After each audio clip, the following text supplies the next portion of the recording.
une pièce d'échecs. Vous misez sur laquelle? Moi, la reine. C'était un joueur d'échecs. À force de jouer contre lui-même, il a développé une deuxième personnalité. Pas de chance, cette deuxième personnalité était une mauvaise perdante.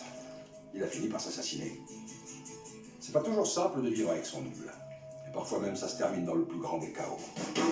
En 1999 sort Fight Club de David Fincher, pamphlet anticonsumériste qui marquera toute une génération. Un film violent et déroutant qui deviendra, grâce à son style narratif et sa mise en scène percutante, une œuvre culte. Si vous le voulez bien, nous allons enfreindre la première règle du Fight Club. Le film est centré sur un personnage sans nom, le narrateur, incarné par Edward Norton. Employé dans une compagnie d'assurance, perdu dans une vie d'ultra-consommation, son quotidien transpire l'ennui, jusqu'au jour où il fera une rencontre qui va bouleverser sa vie. Et qui ne serait pas bouleversé en rencontrant Brad Pitt. Tyler Durden est l'exact opposé du narrateur. Audacieux, sexy et rebelle. Il se présente à lui comme vendeur de savon, mais rapidement, il va révéler son côté anarchiste et aider le narrateur à sortir de son quotidien. Et c'est dans la sueur et le sang qu'il va noyer son ennui. Ensemble, ils vont fonder le Fight Club, lieu clandestin où chacun pourra venir se battre pour se défouler. Durant les séances, Tyler distillera ses idées anticonsuméristes et deviendra le gourou d'un groupe de personnes exaspérées par le système.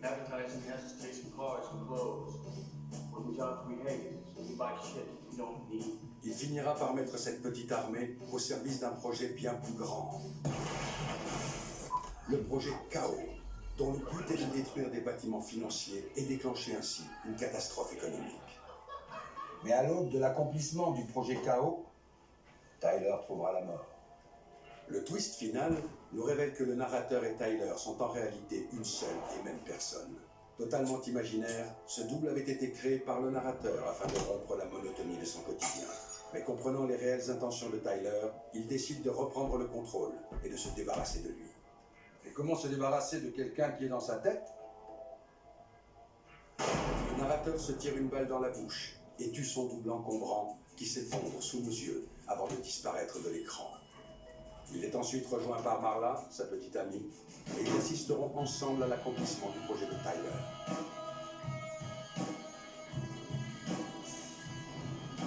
On voit Tyler Durden mourir dans cette scène. Alors pourquoi a-t-on le sentiment qu'il est toujours en vie? Tyler Durden prenait l'autodestruction comme acte de libération. En se tirant une balle dans la tête, le narrateur s'est libéré de Tyler. Pourtant, plusieurs indices nous laissent croire qu'il l'a en réalité assimilé. Immédiatement après cette mort, le narrateur se comporte comme un leader,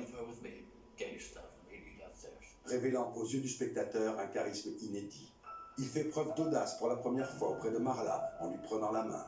Il contemple serein le spectacle des tours qui s'effondrent, un projet pourtant initié par Tyler et qu'il avait combattu jusqu'alors. Autant d'éléments nous permettant de croire que Tyler n'est pas tout à fait mort. Une fin ambiguë, totalement à l'image du film, qui a soulevé de nombreuses questions.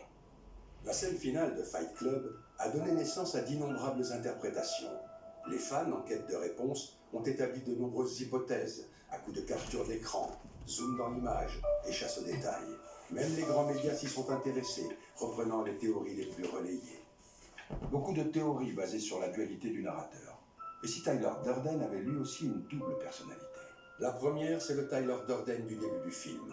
Charismatique et fougueux, nous ouvrant les yeux sur le monde et distribuant des conseils pleins de bon sens. Un personnage bienveillant, comme dans la scène où il incite un petit restaurateur à reprendre ses études. Mais ce Tyler disparaîtra soudainement, laissant place à une seconde personnalité très différente. On découvre alors un homme froid, obsédé par le projet Chaos et prêt à tuer le narrateur. Pourquoi une dualité si marquée? En fait, la réponse ne se trouve pas dans le film. Les producteurs voulaient élargir le public du film, jugé trop masculin. C'est pour cela qu'ils engageront Brad Pitt dans le rôle de Tyler Durden. Mais le comédien trouvait son personnage trop manichéen et demandera à Fincher de le faire évoluer. Initialement sombre, Tyler Durden deviendra ce personnage cool et sexy que nous connaissons tous. Une touche de fantaisie dans un film aux thématiques sérieuses qui fera de Tyler Durden un personnage drôle et attachant. Mais si Fincher voulait qu'on s'attache à Tyler, il voulait aussi qu'on puisse accepter sa mort. Cela expliquera cette bascule déconcertante voulue par le réalisateur. Cheveux rasés, regard froid, tenue différente, le nouveau Tyler Durden ne ressemble plus au type sympa connu jusqu'alors. Il devient enfin un véritable antagoniste. Un nouveau personnage que le spectateur aura moins de mal à voir mourir. C'est ce Tyler sombre qui meurt dans la scène de fin. L'autre Tyler, lui, est toujours en vie. Le véritable conflit intérieur de Fight Club, c'était celui de Tyler.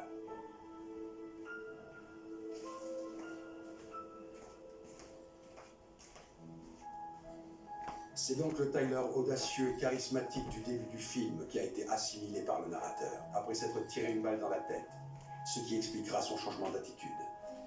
D'ailleurs, après cette scène, une image subliminale de sexe apparaît à l'écran, comme pour nous dire que le Tyler Durden facétieux est toujours dans le coin. Et 20 ans après Fight Club, Tyler Durden est toujours là. En 1999, après une décennie d'hyperconsommation, le discours anticonsumériste de Tyler résonne chez beaucoup de spectateurs. Aujourd'hui, 20 ans plus tard, l'hyperconsommation a basculé dans l'hyperconnexion. Et dans ce monde ultra connecté, de nouveaux Tyler Durden se sont levés, prêts à reprendre le combat. Sacré Tyler, toujours un coup d'avance. Ah, il aurait fait un bon joueur d'échecs.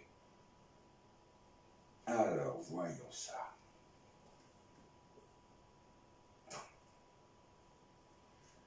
Perdu. C'est un fou. Bon, j'aurais dû m'en douter. À bientôt. Et n'oubliez pas, on peut rater sa vie, mais pas sa mort.